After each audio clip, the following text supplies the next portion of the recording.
तो दोस्तों, मेरे YouTube चैनल धार्मिक कथा में आपका हार्दिक स्वागत है। मैं आज आपको अधिक मास के पुरुषोत्तम माध्यम का चौथा अध्याय बता रही हूँ। तो बोलो विष्णु भगवान की जय। दुखी अधिक मास की विकलता। हे नाथ, हे कृपा निधे हरे, मैं मल मास बलवानों के तिरस्कृत हो यहाँ आया हूँ, फिर आप मेरी रक्षा क्यों नहीं करते। मुझे उन लोगों ने शुभ कर्म में वर्चित, अनाथ और हमेशा घृणा से देखा। अब आपकी वह दयालुता कहाँ गई, यह कठोरता कैसे हुई। प्रभु मेरी रक्षा क्यों नहीं करते, कृपा कर बताइए। इस प्रकार वह मलमास श्री कृष्ण भगवान के सामने उदास हो बैठ गया।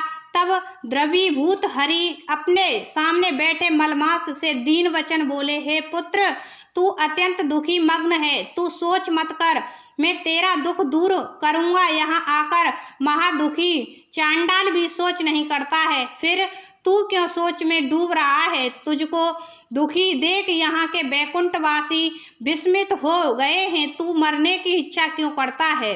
मलमास मधुसूदन भगवान से बोला, हे भगवान, आप घट घट के वासी हैं, सब जानते हैं। आप आकाश की भांति संसार पर व्याप्त हो, विष्णु हो, सर्व साक्षी, विश्व दुष्टा, तुम्हारे निरंजन निराकार रूप में सब प्राणी व्यवस्था से रहते हैं। अतः हे जगन्नाथ, आपके बिना कुछ भी नहीं है।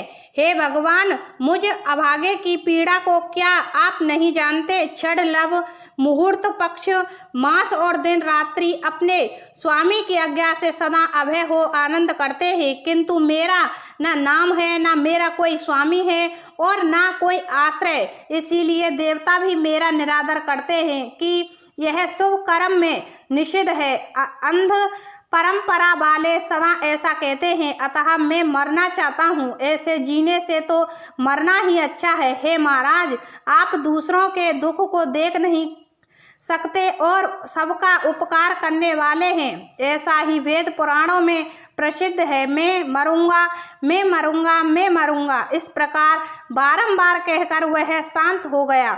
उसको पड़े हुए देख सभा विस्मित हो गई। अधिक मास के ऐसे शांत होने पर महाकृपा युक्त श्री विष्णु भगवान शरद चंद्र की किरणों के समान, नीति के युक्त और मेघ के समान गंभीर शब्दों में कहने लगे। तो ये अध्याय हुआ समाप्त। तो बोलो विष्णु भगवान की जय। पांचवा अध्याय, अधिक मास का गोलोक गमन।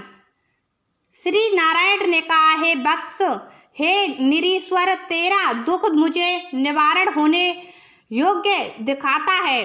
तू सोच मत कर, उठ उठ, तेरा कल्याण होगा। तू मेरे साथ योगियों को भी दुर्लभ गोलोक धाम को चल। वहाँ गोपीगणों के मध्य बैठे हुए दो भुजा वाले मुरलीधर श्यामबड़ और कमल सरीखे जिनके नेत्र हैं, ऐसे ईश्वर पुरुषोत्तम भगवान श्री कृष्ण चंद्र आनंद कंद हैं। वे प्रभु प्रकृति से परे, ईशान, निर्गुण, नित्य विग्रह श्री कृष्ण गोलोक में तेरा दुख दूर कर देंगे, चलो वहीं चले। इतना कह हरि भगवान मलमास का हाथ पकड़ गोलोक को ले गए। हे नारद मुनि, अज्ञान रूप अंधेरे को नाश करने वाला, ज्ञान रूपी मार्ग दिखाने वाला, पहले प्रलय काल में यह जो ज्योति स्वरूपी था और सूर्य के समान कांति, नित्य असंख्य विश्व के कारण विभू परमात्मा की इच्छा रूप वह ज्योति है। हे मुने, ज्योति के भीतर सुंदर तीन लोक हैं, उनके ऊपर निरंतर ब्रह्मलोक की भांति गोलोक है। तेज स्वरूप श्रेष्ठ रत्नों वाली भूमि से युक्त योगियों को स्वप्न में भी अदृश्य, वैष्णवों को दृश्य और प्राप्त होने योग्य परमात्मा ने योगों से धारण किया। ऐसा श्रेष्ठ गोलोक आकाश में स्थित है। गोलोक के दाहिने ओर सृष्टि के प्रलय काल में भी नाश रहित पार्षदों से घिरा हुआ 1 करोड़ योजन विस्तार वाला शिवलोक है। शिवलोक में महादेव के गढ़, सारे शरीर में भस्म रमाए, सर्पों के जनेऊ पहरे, ललाट में अर्धचंद्र धारे, शूल पट्टिकस धार में लिए, जटा में गंगा धारे, 3 नेत्र वाले सूरवीर महादेव की जय कहने वाले रहते हैं। गोलोक में निरंतर परमानंद कारक परम हर्ष को करने वाली अत्यंत मनोहर ज्योति है। उस ज्योति में अत्यंत सुंदर श्याम कमल के समान श्याम बड़ कमल समान लाल नेत्र आनंदजनक निराकार से परे, जिसका योगी जन ज्ञान चक्षु से ध्यान करते धरते हैं।